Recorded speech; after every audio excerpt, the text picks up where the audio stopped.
Hai semua, selamat datang di channel Otaku Anime. Sesuai dengan judul video, Mimin akan membahas light novel 86 volume keempat.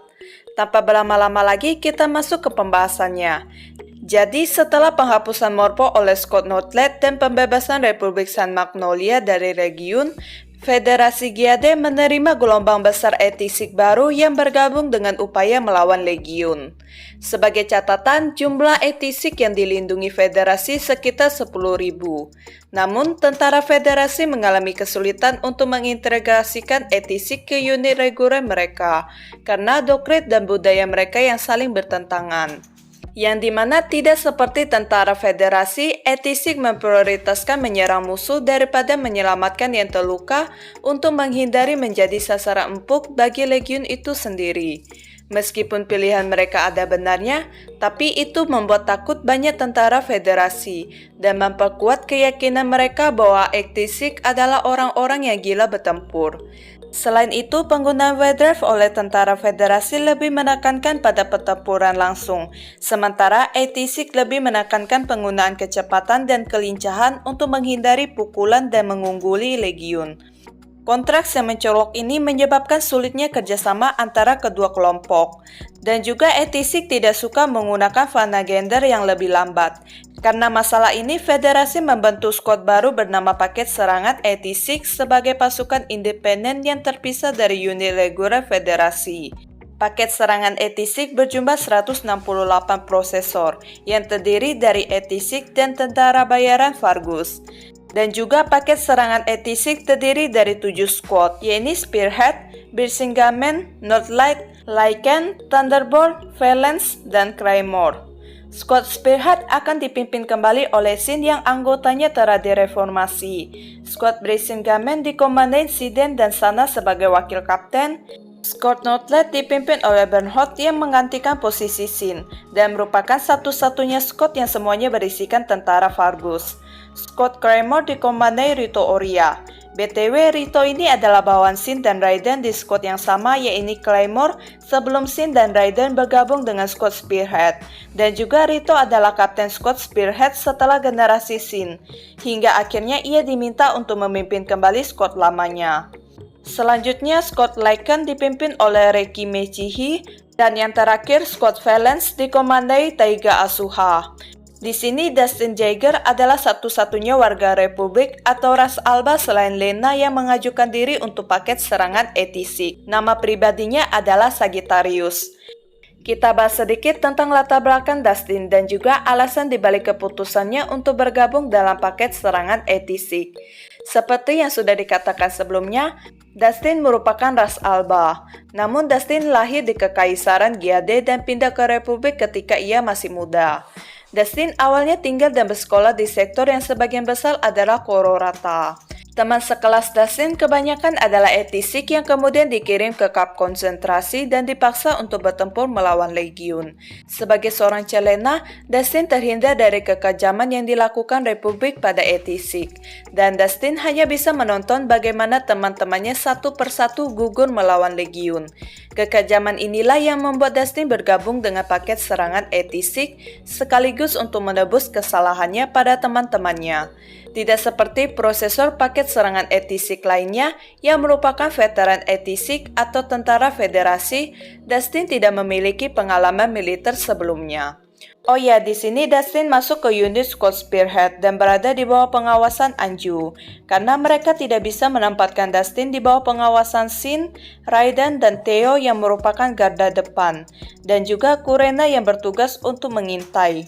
Pada paket serangan 86, Greta bertugas sebagai komando unit, Lena sebagai komandan taktis, Annette bertugas di divisi penelitian yang berfokus pada pengerjaan sistem Pararite. Edwin Marshall yang awalnya adalah seorang prosesor tapi ia terpaksa pensiun setelah serangan Legiun skala besar yang menyebabkan cedera kaki permanen padanya. Sejak itu Marshall menjadi petugas kontrol. Federica sebagai maskot sekaligus merangkap menjadi asisten kontrol. Oke guys, sekian pembahasan mengenai paket serangan 86 dan juga Dustin Jaeger. Sekarang kita kembali ke alur cerita. Pada awal kedatangan Lena di pangkalan Rushhammer yang menjadi pangkalan unit barunya paket serangan 86, ia dibimbing oleh Sin. karena Raiden dan yang lainnya sibuk mengurus dokumen mereka. Sebelumnya Lena sudah bertemu Shin dan yang lainnya di prosesor memorial, tempat mengenang 4 jangganat dan 576 prosesor yang telah gugur.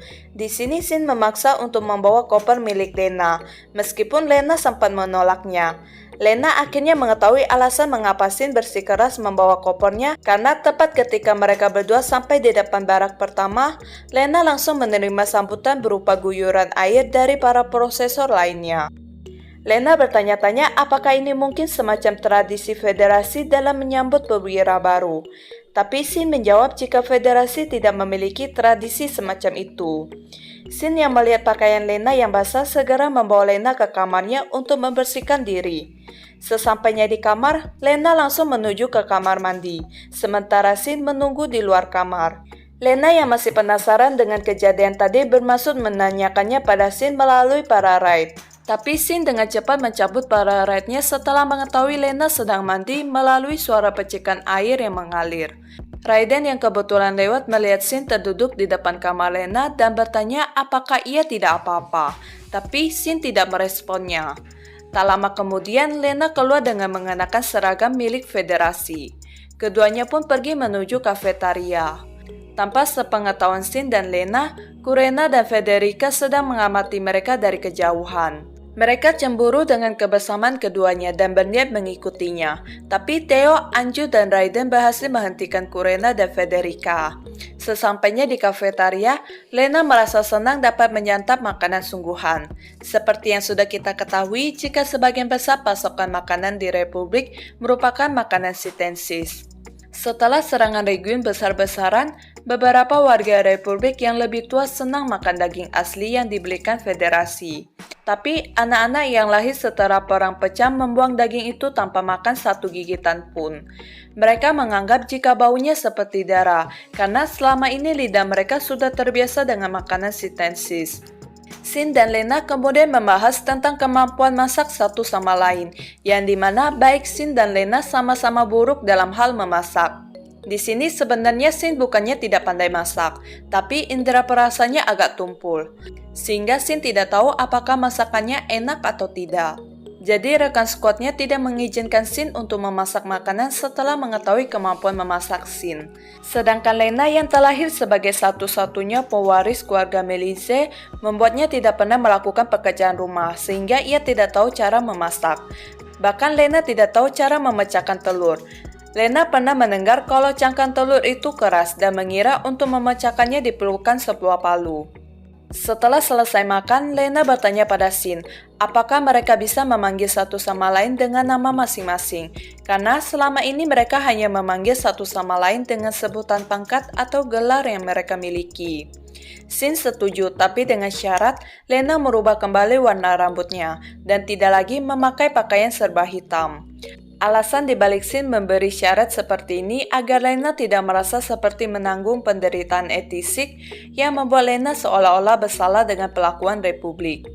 Di sini Lena menangis dan meminta Shin untuk tidak meninggalkannya lagi. Lena menceritakan kalau saat invasi Legiun besar-besaran menyerang Republik, Lena telah kehilangan dua orang yang penting baginya, yaitu paman dan ibunya. Hanya saja tidak ada rincian mengenai alasan kematian keduanya. Berdasarkan informasi yang Mimin dapatkan, paman Lena, Kaslan, meninggal karena sakit yang dideritanya, sementara ibu Lena, Margareta, meninggal karena serangan Legiun. Di markas pusat federasi, Shin dan Lena menerima misi pertama untuk paket serangan etisik. Mereka ditugaskan untuk menyingkirkan Legiun di stasiun bawah tanah Charlotte. Charlotte merupakan ibu kota sekunder Republik Saint Magnolia, terkenal karena sistem kereta bawah tanahnya yang diberi julukan The Charlotte Underground Labyrinth. Charlotte sendiri berada dalam kehancuran dan ditinggalkan setelah jatuhnya Greymoor yang sekarang menjadi tempat produksi Legiun. Melalui operasi ini, mereka diperintahkan untuk menghancurkan Legiun tipe Admira dan Whistle. Legiun tipe Admira dapat memproduksi energi. Mereka biasanya menghasilkan energi melalui sinar matahari dengan sayap panel surya. Tapi ada juga beberapa yang menggunakan energi panas bumi atau fusi nuklir. Sedangkan Legiun tipe Whistle adalah tipe reproduksi otomatis. Di tengah pembicaraan mereka, William yang merupakan kepala staf menunjukkan sebuah rekaman yang memperlihatkan event Promivir. Mimin kurang yakin dengan penyebutan namanya. Sebagai perwakilan Republik mengajukan keluhan resmi kepada Ernest sehubungan dengan pelakuan Etisik. Promivir menuntut kembalinya Etisik, militer federasi untuk meninggalkan Republik dan untuk kembalinya kedaulatan mereka. Tapi Ernest dengan tegas menolaknya mentah-mentah. Di sini Mimin akan membahas sedikit mengenai situasi Republik San Magnolia setelah penghapusan Morpho. Mungkin beberapa dari kalian juga penasaran. Kita flashback tepatnya 6 bulan yang lalu. Pada awalnya warga Republik dengan penuh syukur bertepuk tangan atas bantuan federasi dalam serangan region skala besar dan menganggap federasi sebagai pahlawan mereka. Namun warga Republik menjadi semakin tidak puas dengan perlakuan federasi karena mereka hanya diberi sedikit dukungan dalam hal makanan, pakaian, suplai, dan juga mereka dipaksa melakukan perbaikan intensif dan wajib militer. Meskipun Republik mempunyai pemerintahan sementara, namun sebenarnya itu berada di bawah kendali federasi. Mereka membenci federasi dan memandangnya sebagai anjing imperialis yang memperlakukan mereka bagaikan hewan ternak. Pada saat itu, Promivir dengan cepat mengumpulkan dukungan dari warga Republik Lama dan membangun posisinya dalam pemerintahan sementara. Mereka marah dan muak dengan pelakuan federasi, mulai mendesak federasi untuk mengembalikan Etisik, memerintahkan militer mereka untuk mundur, dan mengembalikan kedaulatan Republik ke tangan Alba yang sah. Mereka tanpa ragu menyatakan bahwa ras Alba telah membentuk pemerintahan terhebat dalam sejarah umat manusia. Sebuah sistem di mana ras superior berdiri di atas semua ras lain di benua itu, dan mereka tidak akan pernah kalah dari region. Bahkan mereka menyalahkan ketidakmampuan Etisik atas kehancuran Republik. Mereka mengkritik kegagalan Etisik dalam mencapai kemenangan selama 1 dekade, meskipun mereka mengklaim telah memberi Etisik dalam tanda kutip senjata yang luar biasa. Mereka juga mengutuk Etisik atas runtuhnya Gremur yang mereka klaim bahwa Etisik sengaja menyabotase desain struktural. Di sini Mimin tidak habis pikir dengan kelakuan Republik ini. Menurut kalian bagaimana? Kembali ke cerita utama. Di ruang pengarahan semua prosesor berkumpul. Ini menjadi pertemuan pertama bagi beberapa orang. Si Den secara aktif memprovokasi Sin dan mereka pun terlibat perkelahian. Para prosesor lainnya terlihat antusias untuk menonton dengan memindahkan kursi mereka lebih dekat. Bahkan mereka memasang taruhan siapa yang akan menang. Namun pertarungan mereka tidak berlangsung lama karena Sin dengan tegas mengalahkannya. Di sini Dustin dengan antusias ingin melawan Sin, tapi Anju menghentikannya dan menantangnya. Dustin dengan tegas menolak karena ia tidak bisa melawan gadis. Tapi Anju dengan mudahnya membanting Dustin. Dan begitulah suasana di ruang pengarahan. Sebenarnya pertarungan semacam ini sudah biasa terjadi di sektor Etisik, terutama dalam perebutan posisi kapten dan wakil kapten. Biasanya orang terkuatlah yang terpilih sebagai kapten. Oke guys, sekian dulu pembahasan kali ini. Sampai jumpa di pembahasan berikutnya.